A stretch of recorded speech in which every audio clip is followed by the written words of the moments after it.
कर्मफल। एक लड़की थी, वह बड़ी सुंदर थी। शरीर उसका पतला था, रंग गोरा था, मुखड़ा गोल था। बड़ी बड़ी आंखें कटी हुई अंबियों जैसी थीं।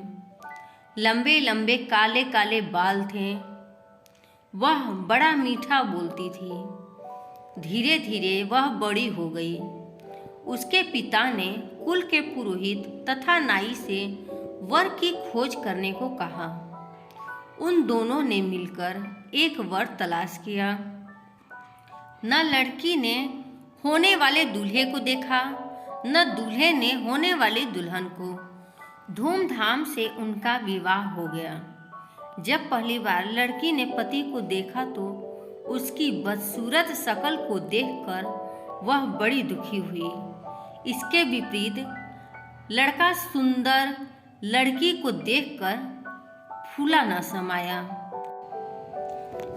रात होती तो लड़की की सास दूध औटाकर उसमें गुड़ या शक्कर मिलाकर बहू को कटोरा थमा देती और कहती, जा अपने लाड़े पति को पिला आ।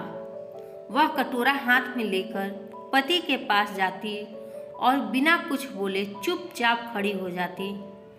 उसका पति दूध का कटोरा ले लेता और पी जाता। इस तरह कई दिन बीत गए। हर रोज ऐसे ही होता। एक दिन उसका पति सोचने लगा, आखिर यह बोलती क्यों नहीं। उसने निश्चय किया, आज इसे बुलवाए बिना मानूंगा नहीं। जब तक यह कहेगी नहीं कि लो दूध पी लो, मैं इसके हाथ से कटोरा नहीं लूँगा। उस दिन रात को जब वह दूध लेकर उसके पास खड़ी हुई तो वह चुपचाप लेटा रहा। उसने कटोरा नहीं थामा। पत्नी भी कटोरे को हाथ में पकड़े खड़ी रही, कुछ बोली नहीं। बेचारी सारी रात खड़ी रही, मगर उसने मुंह नहीं खोला। उस हठीले आदमी ने भी दूध का कटोरा नहीं लिया। सुबह होने को हुई तो पति ने सोचा, इस बिचारी ने मेरे लिए कितना कष्ट सहा है। यह मेरे साथ रहकर प्रसन्न नहीं है। इसे अपने पास रखना इसके साथ घोर अन्याय करना है। इसके बाद वह उसे उसके पीहर छोड़ आया। बेचारी वहाँ भी प्रसन्न कैसे रहती। वह मन ही मन कुढ़ती। वह घुटकर मरने लगी। उसे कोई बीमारी न थी। वह बाहर से एकदम ठीक लगती थी। माता पिता को उसके विचित्र रोग की चिंता होने लगी। वे बहुत से वैद्यों और ज्योतिषियों के पास गए, पर किसी की समझ में उसका रोग नहीं। अंत में एक बड़े ज्योतिषी ने लड़की के रंग रूप और चाल ढाल को देखकर असली बात जान ली। उसने उसके हाथ की रेखाएं देखी।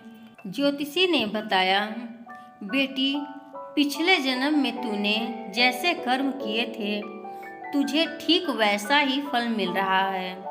इसमें न तेरा दोष है न तेरे पति का।